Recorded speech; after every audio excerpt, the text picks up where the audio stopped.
cross off demographics and start and add the things that we've been talking about to this list. I think that everybody got a copy of this, what we've done so far. We'll just add some of the things that came up today to this list, and this shouldn't take too long because it's pretty, just listing them, and then the other, it'll be more time for the other discussions. Does that make sense? Okay, so what were some of the things that we asked for today? Andrew, you had a couple. I have a couple. So looking to get Beth's rough projection number pre-October before we have to put out the initial report. Oh, yeah. That was one, even if it's a ballpark, but just something to give us some more operating information.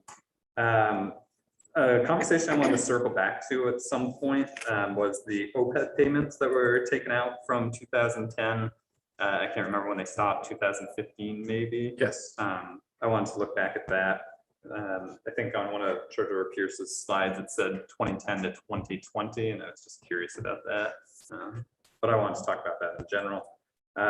Also asking Treasurer Pierce about what the total value dollar amount would be from the previous underfunding pre-2008, also factoring in lost opportunity costs for gains in the market, figuring out what that dollar amount would be.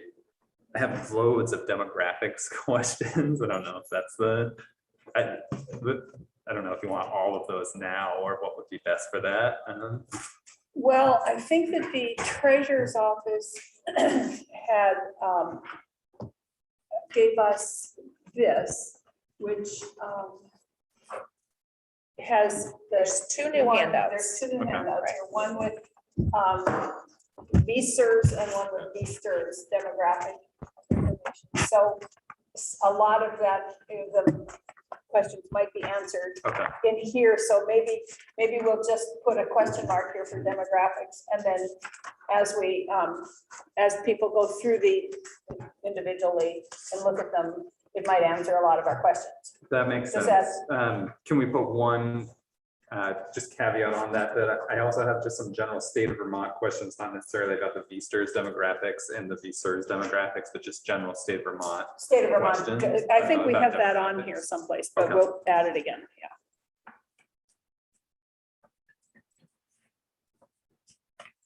And for folks who are following along on the live feed, all of the documents that we are handed here at the table will be on our landing page for the task force.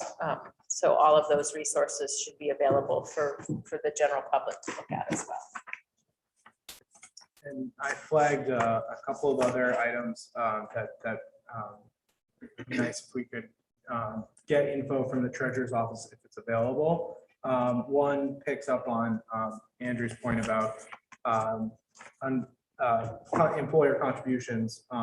The data I've seen for the state employee system is limited, so if we could get a longer record of the employer contributions, that would be great. Projections around the amortization schedule when it was put into effect, just so we know where we should have been and where we are now, and can kind of evaluate where that delta came from. I think that will be helpful and might also be helpful in looking at amortization options going forward, and projections around the retirement, if those are available when they went into effect, and that's specific to the state side, I think. You mean the incentives that had been offered before, and what was the result of them? Correct. Yeah. Those were the three items I had flagged from that conversation.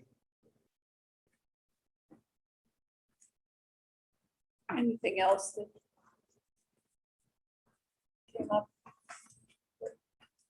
Something that we haven't talked about yet, but it's in regards to the general fund, and it's really for JFO. This is going to be hard to project, but we need to try to figure it out. What can the general fund actually manage to handle going forward? What type of increases?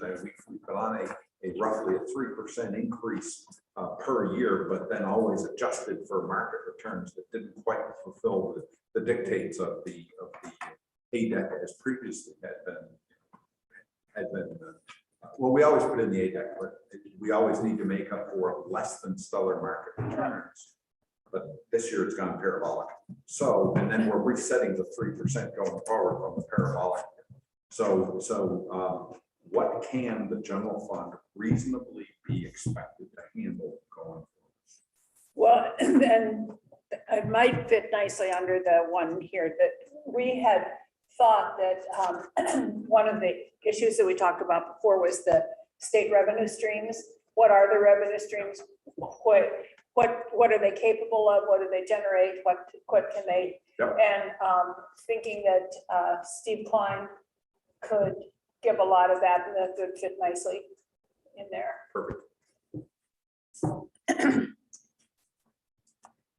Anything else that?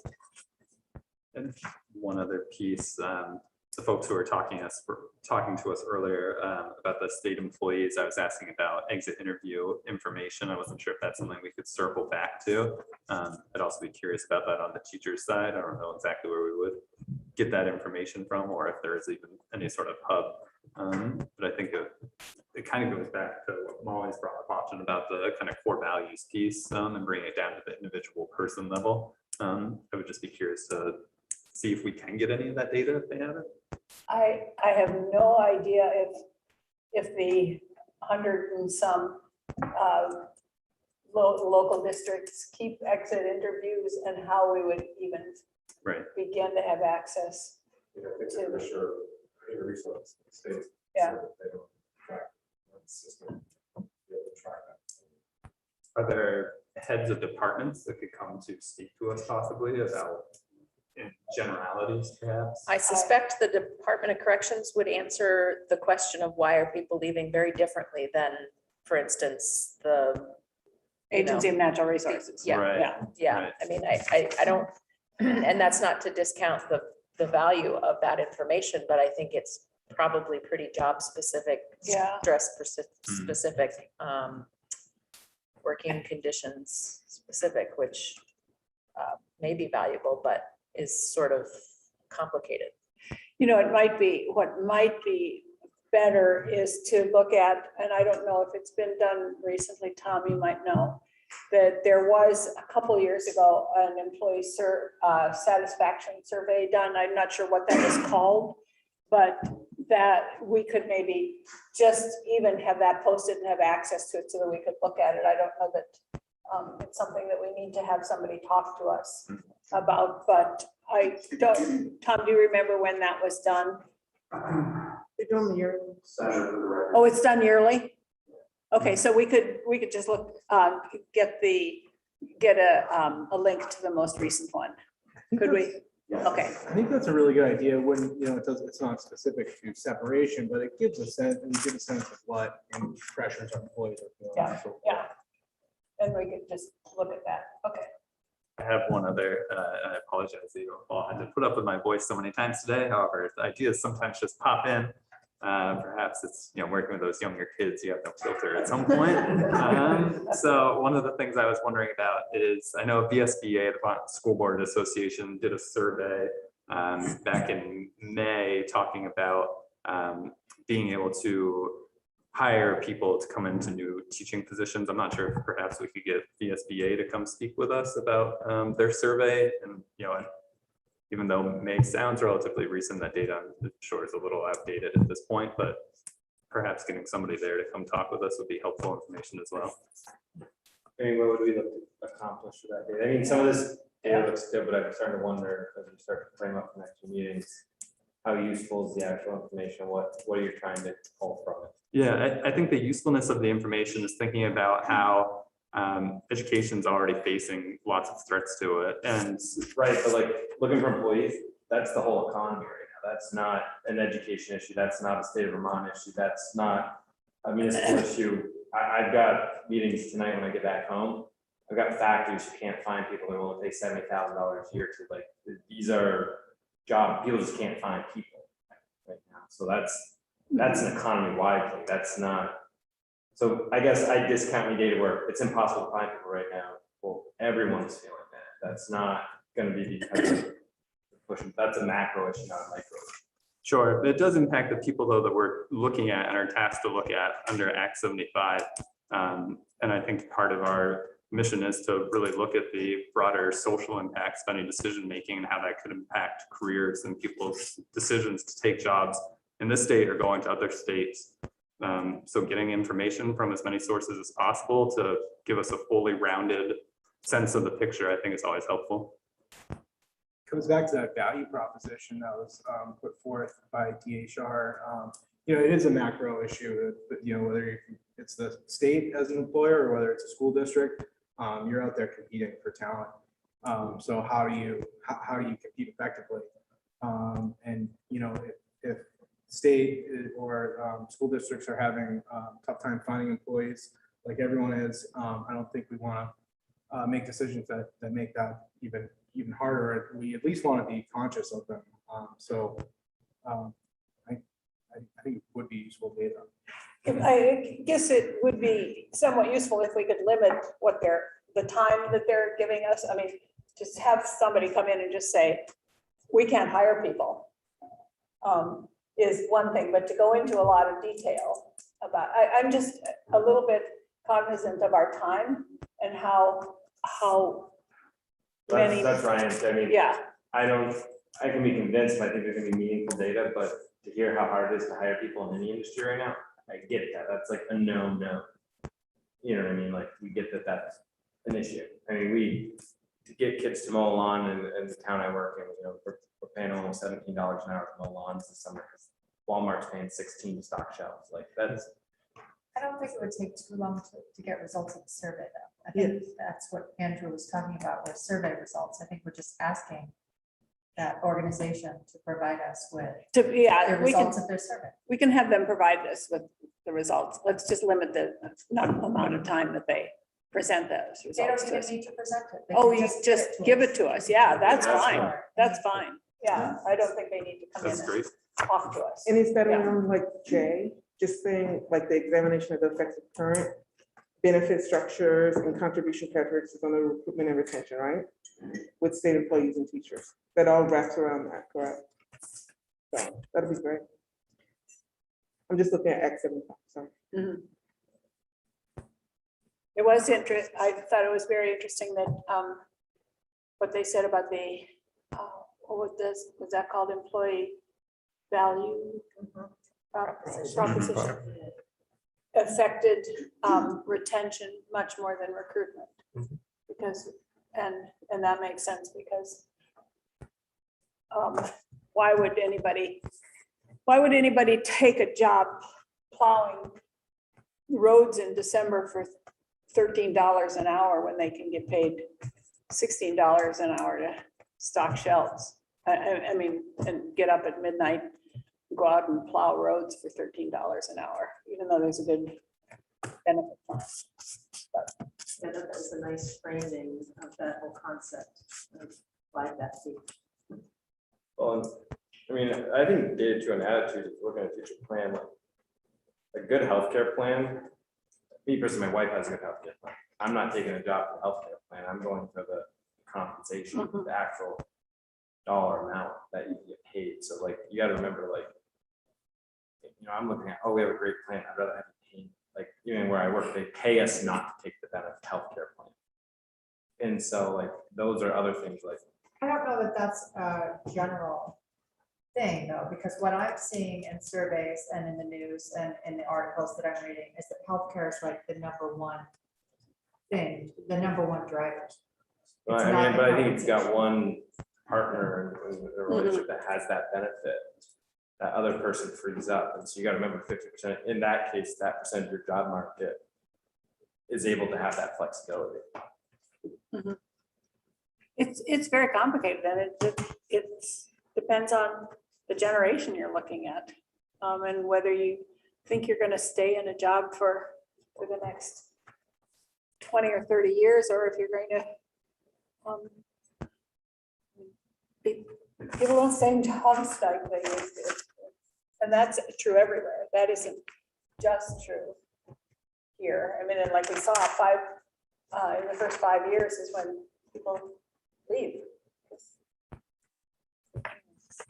Okay, so are there other things in here? So let's ask the VBSA for, to give us a link to their survey, right? Mhm. And also, there was some other place I said, oh, the employee satisfaction survey, whatever that was called. Okay, we'll put that on the link. Thank you. It occurs to me too that if there's data that people feel like we need that doesn't exist, like the exit interview questions that Andrew was asking about, it wouldn't be hard for us to do a quick Google form survey to employees and ask questions that we find critical. It's just an option. You mean for all the people that are leaving? No, like, I just mean currently members of either these are, the employees, state employees or teachers. It's just not hard to put it out via whatever avenues we all communicate with. It's a possibility. It's not something I'm saying we should do, but if we find that we have really pressing questions that Oh, I might, see. that might inform us, Yeah. you know, that's something we could consider. I see what you're saying, yeah. I mean, just putting out a survey isn't useful because it's not necessarily relevant, because it's just a number of people responding to a survey who may not represent the employee workforce. So if you're going to do a real survey, you're going to have to bring in a company to do it, to identify what your mix of people needs to be in order to have accurate data that actually reflects the employee workforce.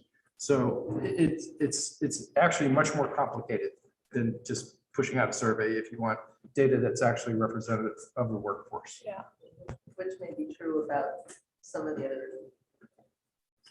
surveys as well. Yeah, no, Yeah, any survey we should that's, look at the methodology. You know, 10% return is a good return on the survey. well, it's more than just a return on the survey. It's making sure that you get the right demographics and that those demographics equal the workforce demographics. Because if you don't have that, then it's just a bunch of people responding to a survey, and it's statistically irrelevant. Which is why I never respond to surveys. Yeah, no, I mean, it was, it depends what your goal is with respect to the survey. I mean, Yeah. but if you're trying to get statistically relevant data with respect to the workforce, then it requires somebody who actually understands how to do that. To do it. It's not just a Google form. If you're taking a portion of the population. Yeah, if you want to be representative of the workforce, then you need to have a representative sample of the workforce, Right. not just who responds to the survey. So we have a whole list of things here now that we've asked for information on. And let's look at the ones that we had listed before and see if we've satisfied those, or if there's more that we need on the ones that we have not yet heard from a personal investment investor about retirement planning. We talked about that and I mean, I think that's something if we're gonna talk about, I mean, this was my idea, but I think we're kind of moved along in a sense that, I mean, if we're looking at designing a plan from scratch, I think it's an interesting concept, but if the group's not there, I don't think it's worth the time. okay. All right. Well, we might just get somebody to send us some information though on like what people should be thinking about when they're, Well, and I think, the old adage, the rule of four, so if someone's retiring a $40,000 a year benefit, 4%, that's about $1 million they would have to have in typical retirement account to be able to retire at that amount. There's those things, so I think people look at their pension benefit, they don't look at maybe the value they built up and would have built up in that individually. That's what I was going for there. If you're retiring at $60,000 a year, that's the equivalent of $1.5 million in a retirement account. so my $50 isn't gonna do me much good, you're saying? Okay. So how we compare with neighboring states, contributions, benefits, do we want more information on that? Yeah, I'd like to see it nationally too. Okay. And with the contributions, the benefits and the overall package, I think, because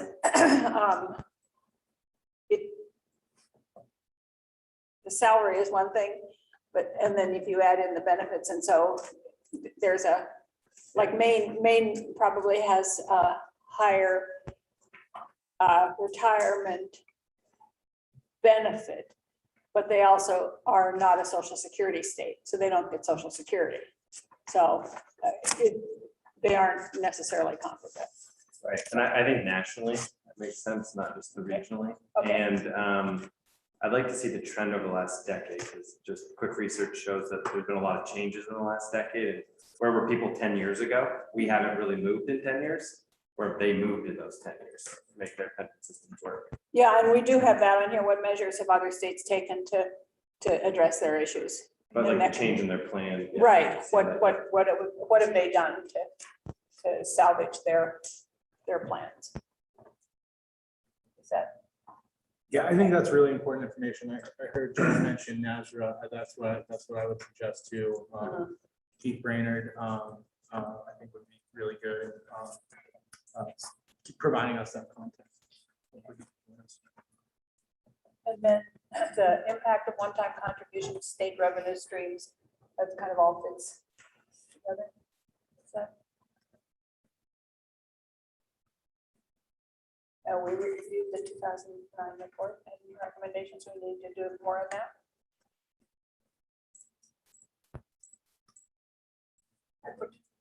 Looking at the first, Erica, I thought you said something this morning about looking at the earlier parts of that. Yeah, I was just gonna bring that up. They, in the beginning of that report, they set out sort of the values for. Yeah, they're right there. Yeah, right, guiding principles for a retirement plan. It might, that might, as we wait for the actuary to come in and stuff, that, I think it would help us to revisit that. Kind of set up our goals for our work here. Yeah, I can, yes. We can look at that. It's here in the report. We can look at it and see. Well, I was Not- gonna suggest in the context of our efforts over the next few meetings to arrive at a common statement of the challenges, statement of the landscape we're in, that we might also consider adopting the similar principles to guide our work going forward. Yeah, if you read them, I'm not sure there's much else to say. Yeah, I mean, Maybe. I think it's probably worth reflecting on individually, right? Coming back to that. But yeah, they seemed, I thought they were a good place to start. Certainly, if we could take a look at those and maybe formulate our own, maybe they're very similar, but it's nice to have that as a sort of that values-based kind of rudder to keep our work centered on. The numbers are hard enough themselves, but getting the numbers to work in a way that represent our values is even more challenging. Okay, so let's put kind of the guiding principles of the statement of the problem in one conversation. Does that make sense? All right, do we need other, oh, we have the two things on here that we're supposed to look at, the issues of corrections and the judges. We have to look at those two separately. And that will, I think, come later, right? And how because those are separate issues. I mean, they're not separate issues, but the judges certainly are separate issues. And Well, I mean, if you look at the demographics there and the BSERS, it does explain the difference in pension benefits for judges, for law enforcement, and for other retirees in the system. And they're quite significant differences. Right, but there is in Act 75, there it specifically says we're supposed to address Yeah. those two issues separately. Well, the benefit plan for judges at least is much more, is a nicer benefit package than for other employees. Isn't in it the though? state. Yes. Yes. I think I misspoke when I said VSBA. I think it might have been the Vermont Principals Association that did a survey, not the Vermont School Board Association. I think I mixed up my acronyms. Okay. Do you know, Jeff, which it was? Okay, never mind. I'm pretty sure. I think it's BJ. You think it was a VBA? Okay. VBA. VP or V? VP, What did I say? Vermont principal. Okay. VP Vermont Principals Association. Principals. principal. This is what it's like in a meeting in school, going through all the acronyms, IEP, ESP, and it just keeps building and We're not building. using the special. Right. So let's look- Okay, so while we're talking about the, yes, yeah. So while we're talking about the, this kind of list of where we are, let's look at the agenda for next time. And figure out where. I'm going to make a suggestion. My suggestion is that one of the things that we need to look at soon is the impact of one-time contributions and the state revenue streams. Those questions. When you say state revenue, is that also possible alternative revenue streams that we could look at, or just Well, the stream coming into the state and this is kind of what? well, if there are revenue sources out there that we haven't tapped into so far, Yeah. if you can come up with Okay. some. Okay. I don't know. Viable. Like, Yeah. I mean, you Yeah, gotta absolutely, remember, sure. our process works, and here you can make the revenue stream sound good.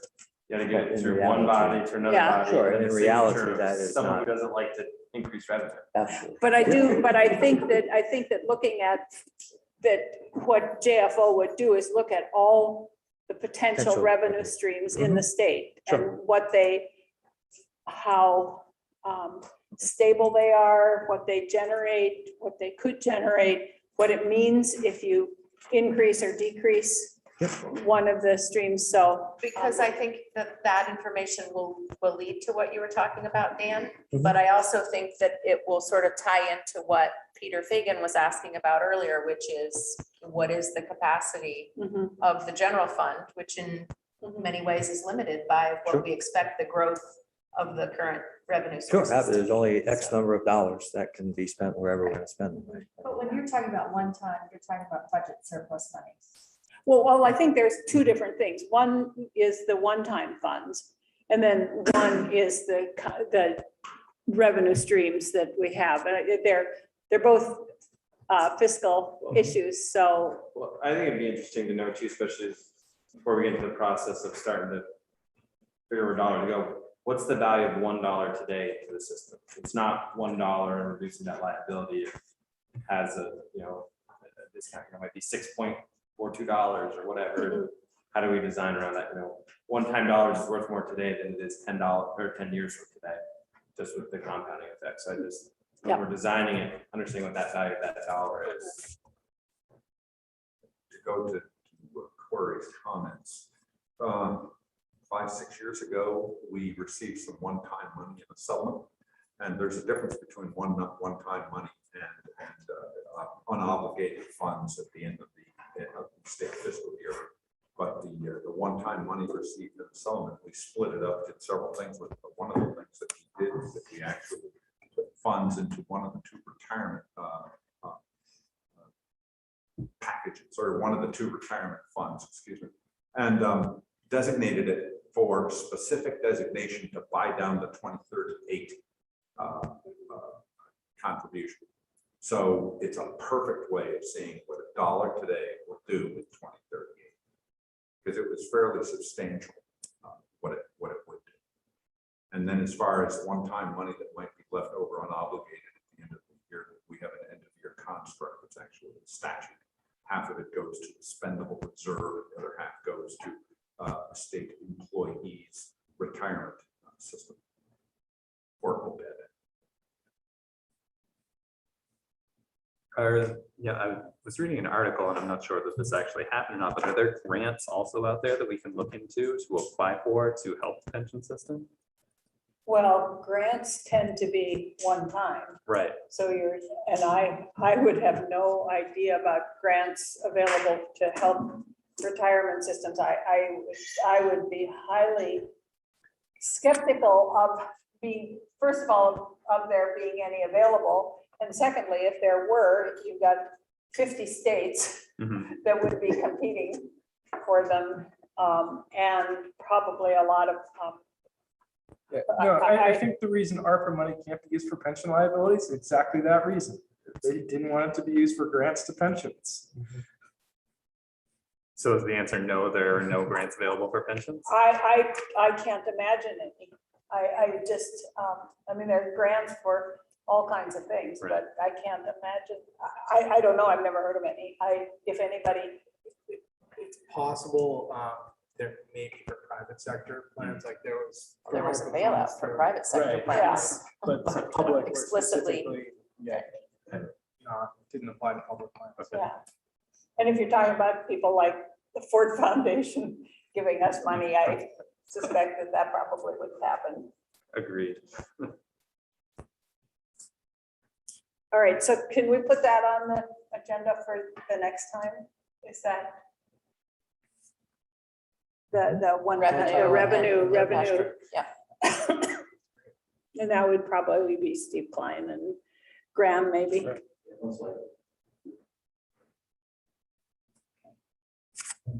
Chair, if I may, just to remind everybody, last time we met a little while ago, I passed out a handout that just shows what would have been. Yes. We put 75 million in. So obviously, as in terms of one-time money, so obviously as things get more refined and we get FY21's data in, that analysis can be further refined, but this to give folks a relative, sense of the scale of putting money in. The one pager might get useful to when. That was going back to the context of one of the charges of the provide recommendations on how to allocate $150 million one-time funds that are referred. So who is Graham? Oh, he works in the joint fiscal office, the tax department. Okay, He's a One of our tax. tax people. okay. Would it be helpful for the other members? I mean, I get the legislators probably on this, but our general fund's not that big, and that's where these funds come from. So I think when people say, well, you guys probably got like a set, would it be helpful in a quick rundown of just the basics of our budget? Of like, Well, I you know, think the that's, the $7 billion the state spends, we have like 1.5 billion or whatever, 1.6 billion, that's the general fund. And pensions eat up like 30% of that already. And so that's where we get to that, we can't control a lot of, like school boards, there's a lot of our budget we can't control because it's federal dollars and other things. So I just don't know if that makeup is helpful. oh, I think that was one of the things that we talked about with Steve Klein was what's coming in now and where's it going and how much is it? What if you say you increase the sales tax 1%, what would that mean in terms of generating new revenues? I think it would be helpful for us as a task force to look at the dollar figure of this year's ADEC payment relative to all of the other departments that are smaller, that have a smaller total budget than this year's ADEC payment, because I think it is a bit stunning. Oh, Like yeah, look at do where the we actually budget. spend money. Right. Like, I mean, if Okay. you really take a look at it from a state level, when you include, pre-K and K-12 and then benefits, like something like 40 cents of every dollar the state spends goes to education in some capacity.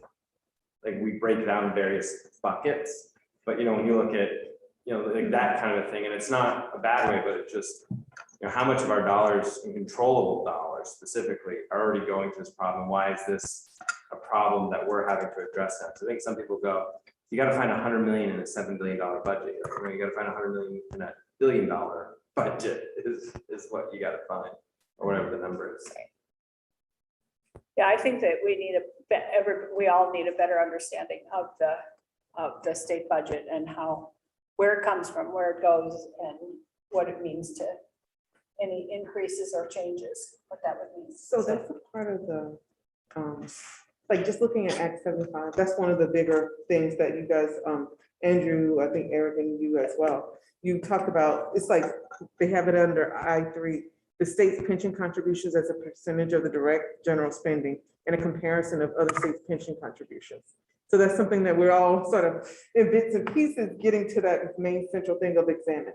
So is it something that we can use the Act 75, what do we call those? Those are bullet points or whatever? Yeah, those As are we form tasks. the agenda, just looking to make sure we're covering all the stuff as we're gathering all the information. Right. Okay. Thank you for referring back to our charge as a task force. thinking about the kind of revenue piece and trying to understand it better. JFO does, I don't really know what the word is, but sort of, they take a look at different revenue options upon request during the session, so, right? Would we have access to those? They're on their website, there's a book that we get as legislators, it's called the fiscal facts. And there's a page in there that like says a 1% increase in sales tax is, I think, for like $86 million. Or, you know, like it shows basically, it doesn't get into detail if you're like to tie it, but it will show like what a small, what a small adjustment is and what kind of the correct rate is, so you can see that. Thanks. If I may, if anybody has some time this weekend and have access to a computer, if you go on the JFO website under publications, it's called Fiscal Facts. It's the very first thing I read when I started working here. And it gives you a very good overview of the revenue picture of the state, the relative size of different departmental budgets, a lot of history about taxes and revenues over time, and how much sort of a 1% increment or a 1 cent increment generates. The caveat is we update these over the winter. So the most recent one came out in January, so that was based on the FY20 approved or 21 budget as originally adopted, not based on the budget that was just passed. It gives you a good enough ballpark. That sounds like a great resource. Thanks for mentioning that. It's really riveting. No, it is, it Especially on a is. Saturday. It really is. I mean, it is. Should we all Zoom on Saturday to go over it? Or, I'll bring coffee. Oh, yeah. Okay, so what else do we need to put on for next? How long is this conversation going to take, do we think? Revenue, I feel like could be a long time to discuss personally. The background information, talking about different revenue streams, sharing looking at the- ideas. The permanent and temporary revenue streams. Is that what we're talking about, the permanent and temporary revenue streams?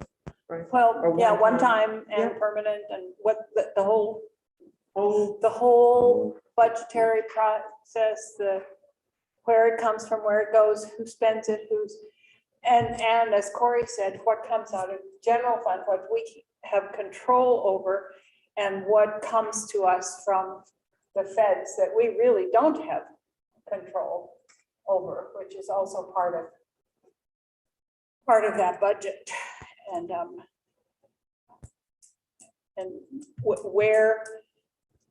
what comes out of the general fund? For example, DOC is completely general fund.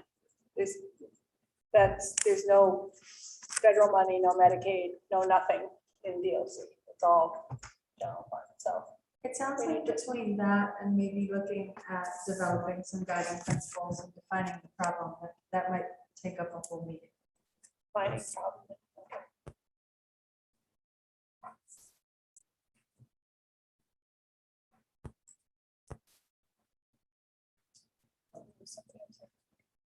And I'd love to see us build in the morning. break. That's- You have to throw things at Sarah here because I'm terrible about that. How about we put it on the Sitting on the agenda? comfortable chair. Keep I- to it. Keep to it. I know. Keep to it. I really Who's am. gonna be the terrible. agenda person? So stick to it. I know, we put breaks in and you just have to raise your hand and yell. And we'll put a break in. I'm thinking a little bit about how that morning might be structured, and I have my teacher hat on now, but we've had a lot of information coming at us and very little process time. And I'm wondering if we might structure it in a way, just with two really simple questions of, looking at a sheet and then giving ourselves time to say, what do you notice? What do you wonder? And doing that individually even, because I think sometimes, minds that haven't seen something might notice and wonder something that nobody else has thought of, and minds that are seeing it at a different time, with another time, with time to reflect, might also. And I'm just kind of curious, because it would be different than what we've done, and it's a process that's used a lot in Vermont schools, as a way to flesh out ideas.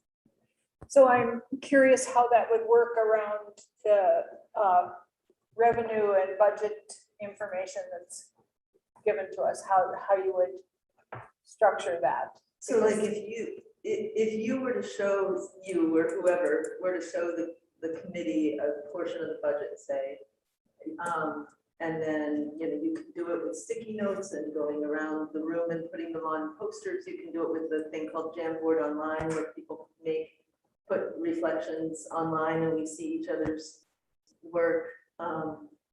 It's just something I'm putting out there to be a little more interactive and maybe stimulating. Yeah, I'm trying to think of it. I'm not a teacher, so. I know, it's my world. I'm trying to think of how you would have a budget presentation and revenue presentation, and then have interaction. Is your goal to slow down and have an intentional pause that allows people to reflect? Or is your goal to, I don't know, to make it less intimidating to reflect or ask a question than if what we did today, was people raise their hands? Yeah, I'm just trying to understand if the objective is to give time, or is it to encourage more reflection? Both. I think time encourages more reflection. And so having time to look at something and think about it for a moment in our 13 brains might generate a level of creativity that moving quickly through it doesn't. And I'm just putting it out there. I'm not into it at all. Yeah. I have to think a little bit, maybe I don't have a clear perception of what would be presented, to know how to structure it or answer that question more.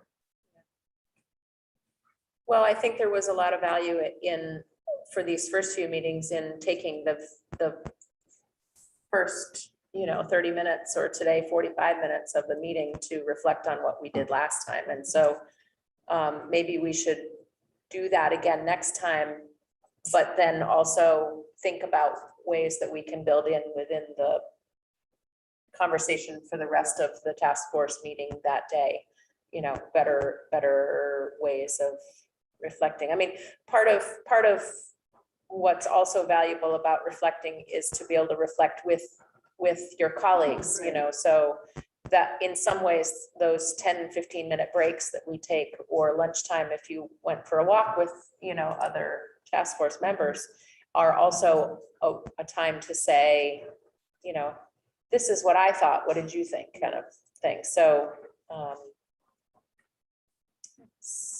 yeah, I may have to call you to find out if you have suggestions on ways of encouraging more reflection during the meeting.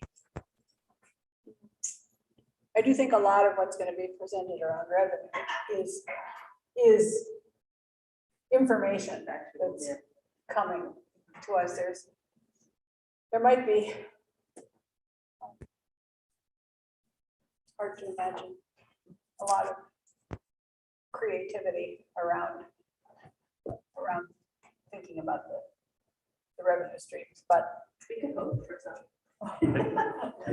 I do like the idea of having, wall anchors with some sticky notes of, today I learned about funding, questions I still have, things that I think I understand, but maybe I don't, and just looking at it. is it better to do it that way than to just have that conversation here with people? I think both. I noticed sometimes today that, I had multiple questions for Treasurer Pierce, and sometimes we would get 10-15 minutes down the road. I'm like, I still have a question about that, and wanting to go back. It's hard knowing that she wanted to get through so much, but I felt it was important to circle back to it. So if we had something, even just physical, of, I'm going to take my sticky notes and just jot that down and plop it on the poster. So what we can come back to it at some point is just helpful. I know by the end of the day, starting at 9, finishing at 4, some of the questions that I had earlier probably left my brain, even though I've expressed them. So having having something would just be nice. Right, so Andrew's talking about something called the parking lot. So, you have a poster Right. on the wall, it's called the parking lot. Everyone has stickers and just, we all know we can get up and throw something on the parking lot. Just little teaching. I can lead you in song if you need. just let me know. No, thank you. Not to be. But no. There was one other thing that I thought here that we should look at.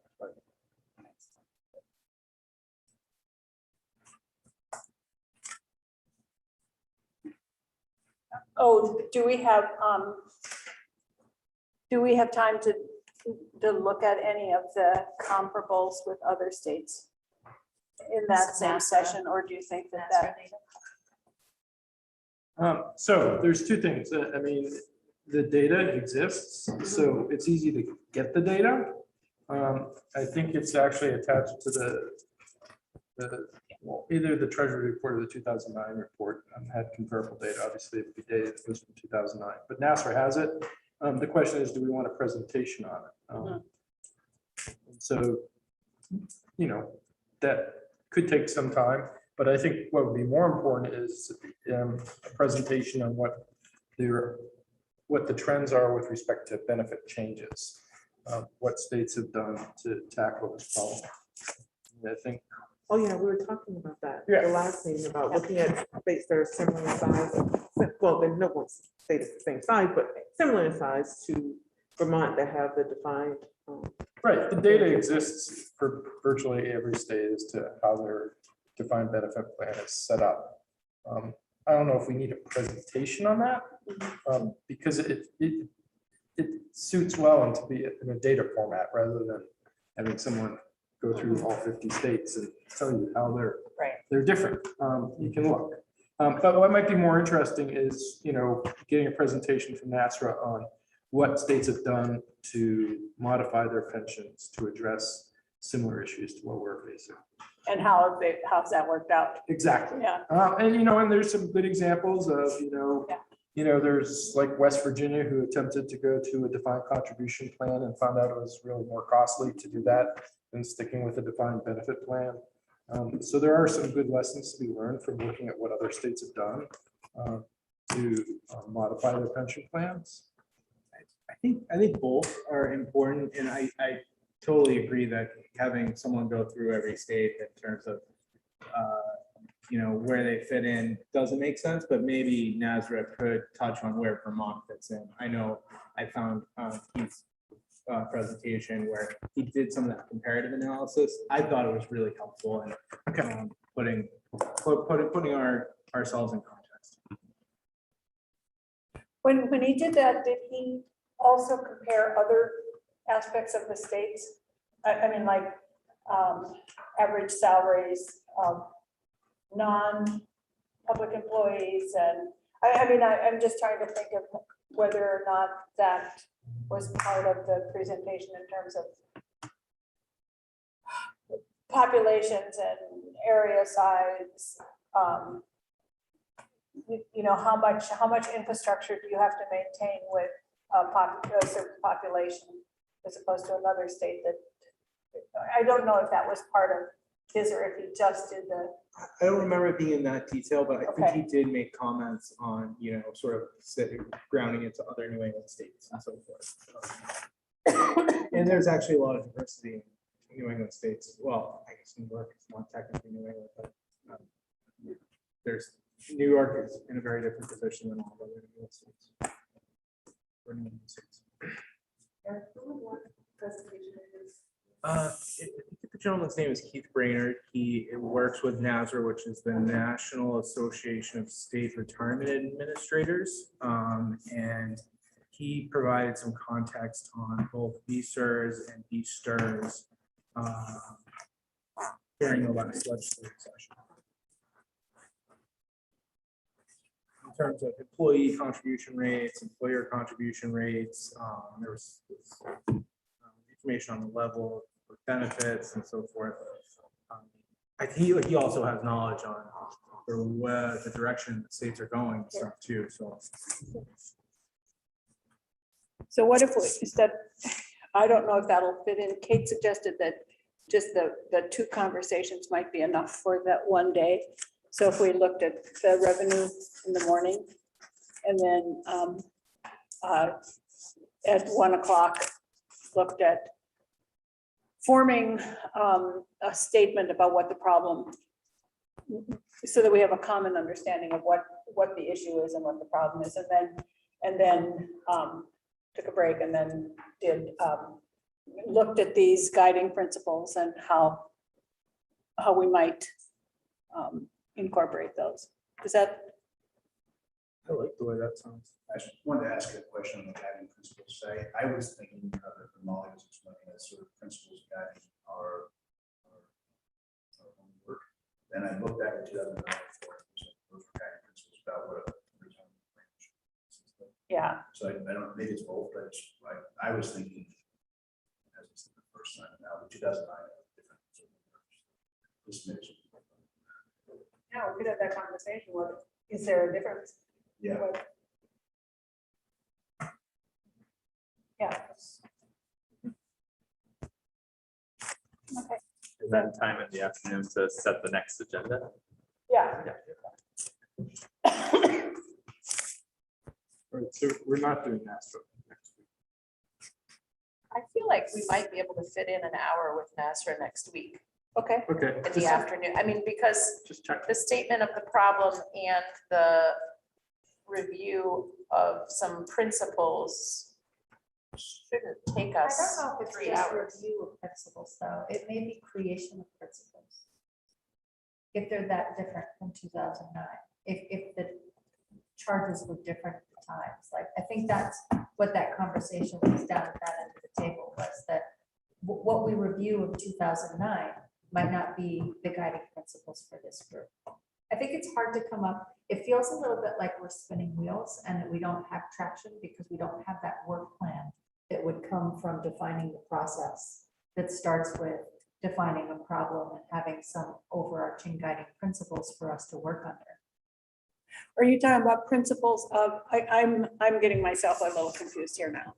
Because what 2009 did is principles of, as Mike pointed out, principles that we want are for our retirement plan.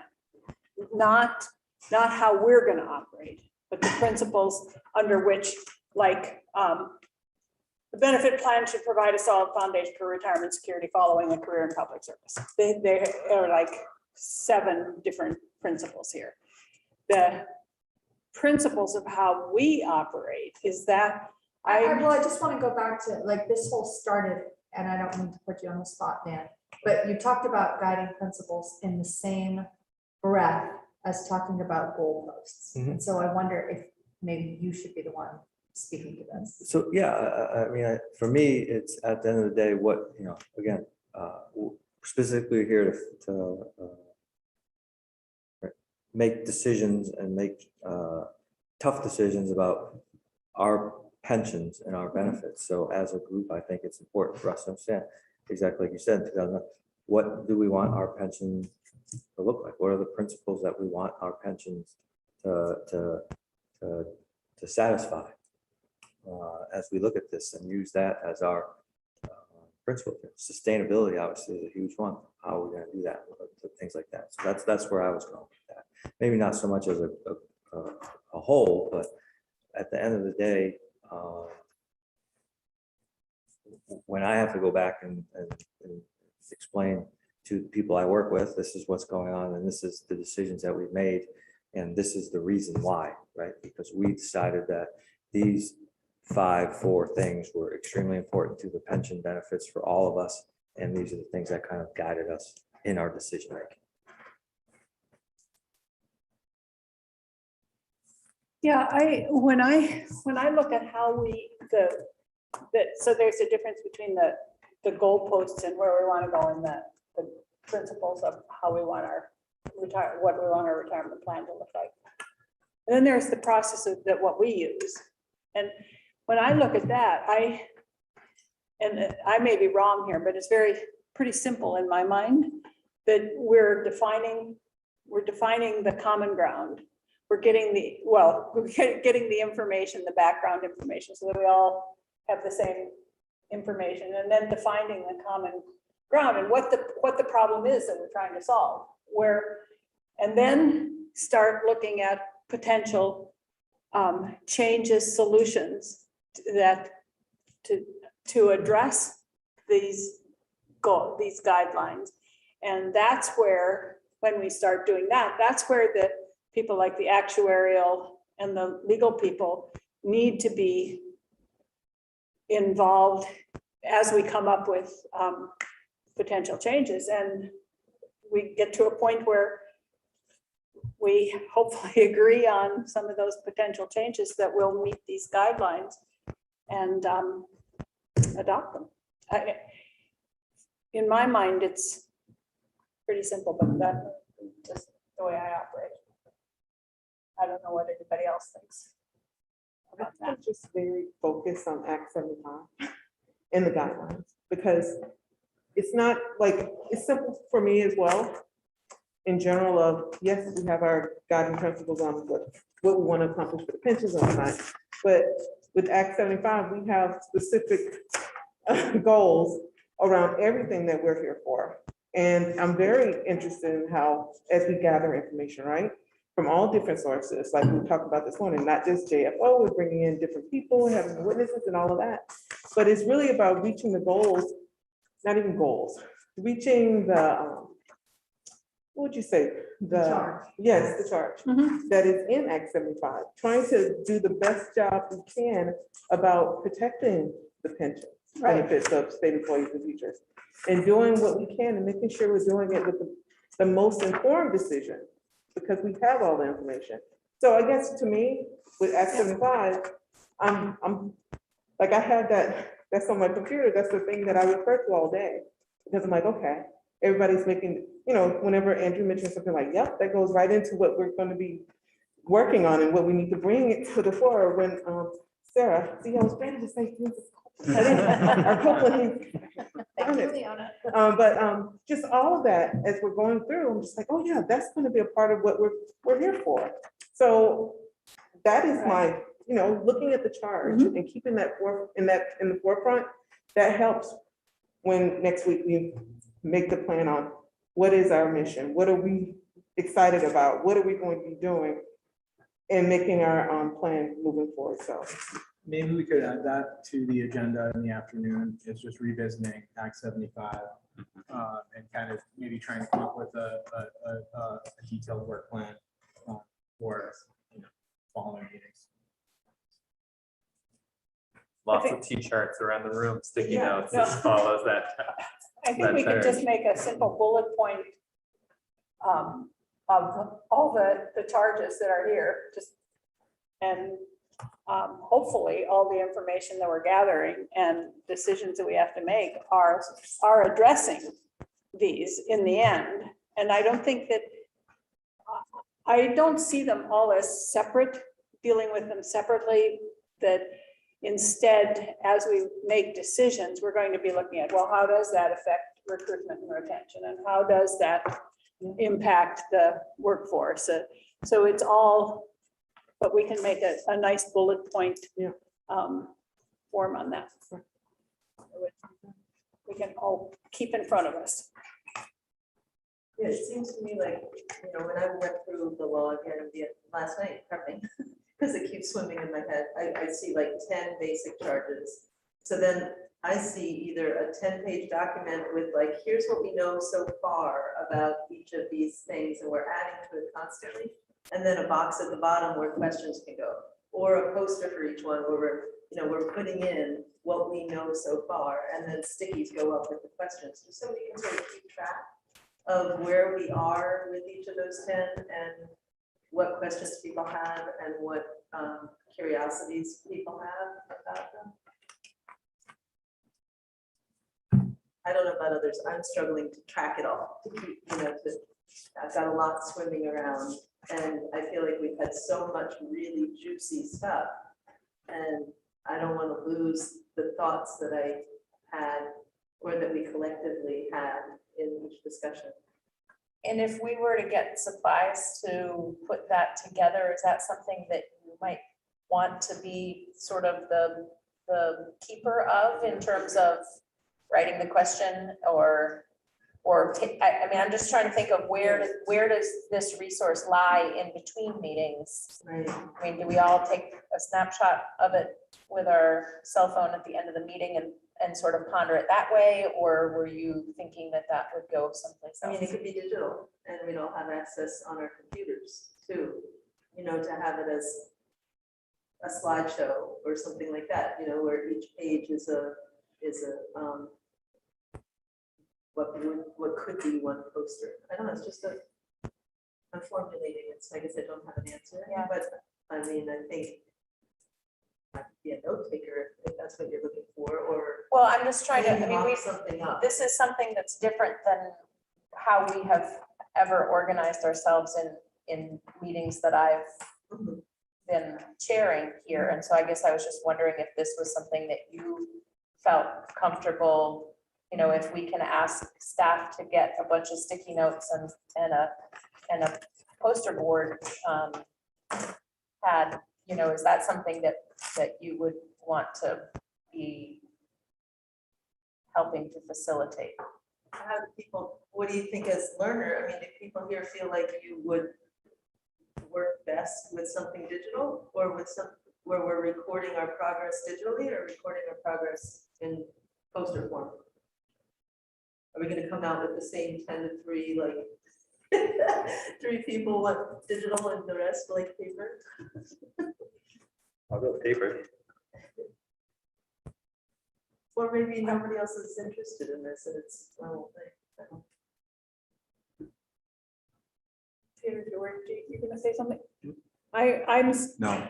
I must admit that I'm having a hard time trying to figure out how this would work. I mean, here's one of the things is a 5-year review of benefit expenditure levels as well as employer contributions and a 10-year, 5-year your projection of these levels and rates. And that's information that, I mean, I don't know what we do with that in terms of putting it on a poster or a something and assessing the impacts associated with any modifications to the current amortization schedule. So we get the information and I'm having a hard time figuring out how we take these and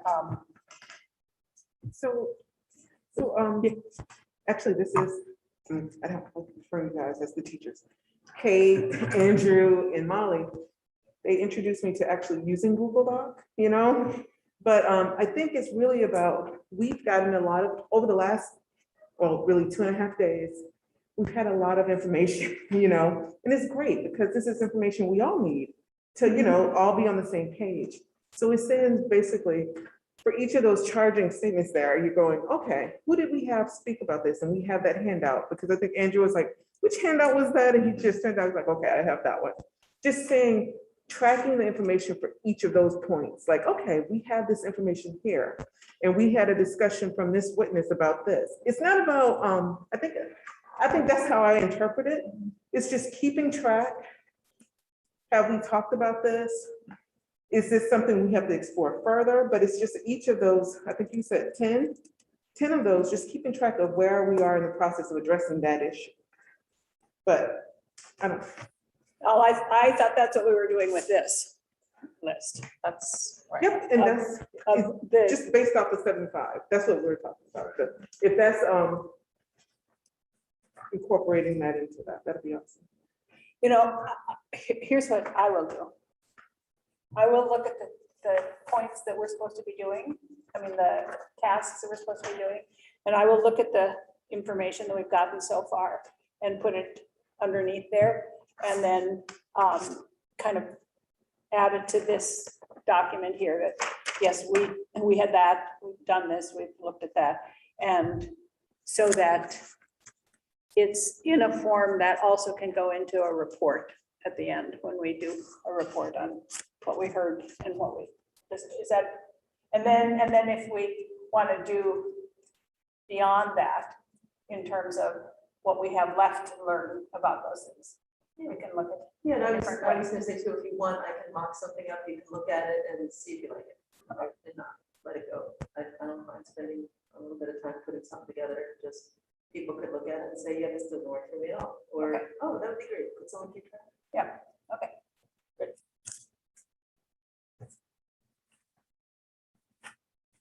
Anything else?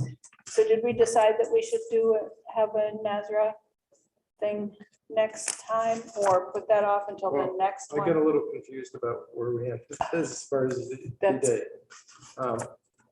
I mean, hey, I need to reach out to Nasser and see if they could Yes. come next week, but That's pretty soon, isn't it? Yeah. So maybe at the the week August after. meeting. Yeah, they're August.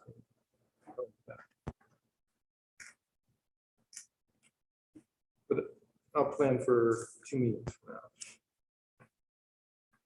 So let's look at the revenue in the morning, developing the problem statement in the afternoon, looking at the principles and looking at this, whatever we're going to do here, and having, I think, beginning the conversation about public input, how we're, Okay. the ideas for that.